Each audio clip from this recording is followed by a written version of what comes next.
কিচ্ছু না? যে আমার পরিবারকে নিয়ে বাজে কথা বলে তার কোনো কিছুতেই আমার আসে যায় না। মিঠু, তুই ওকে ভুল বুঝছিস।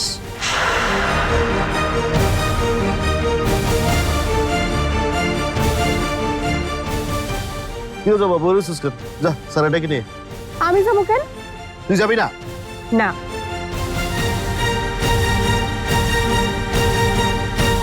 মানুষ রেগে গেলে কত কথা বলে না?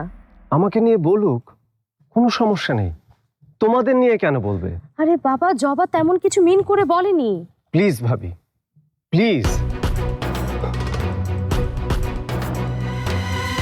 জবার নামটা আমার সামনে আর মুখে এলো না।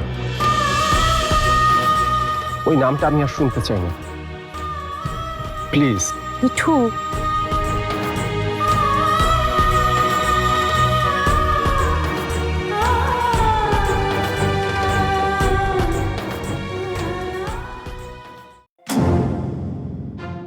কি রে তুই একলাই লিখেন?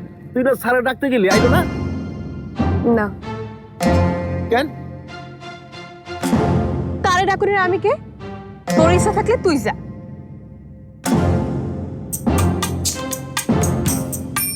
তাই নি, খাতা রেডি, তুই কাজ কর। ওই 2 নাম্বার লাইনে হিসাবে ভুল আছে, আর নিচের লাইনগুলোতে তো 101টা বানান ভুল, ঠিক করে নিস। না পারলে তো উনি আছে। বুঝলাম না, যখন আইলি তখন কাজ করার এত আগ্রহ, হঠাৎ করে এখন আবার কি হইলো? সব কথা কি তরে কইতে হইব? তুই অফিসের লোক, তুই কাজ কর, আমি তো আর কেউ না।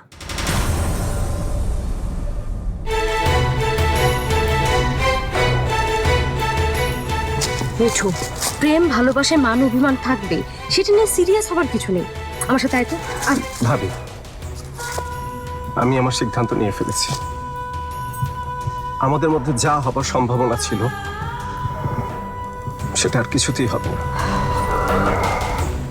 আজ রাতে আমরা ঢাকা ফিরে যাব, প্রস্তুতি নাও।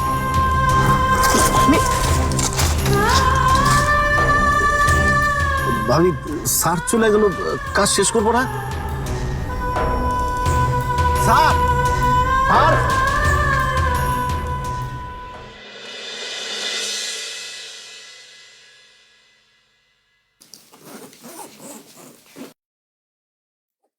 বাবা, কি হলো?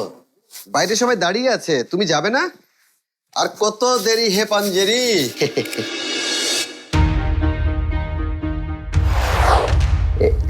সরি, একটু মজা করলাম আর কি।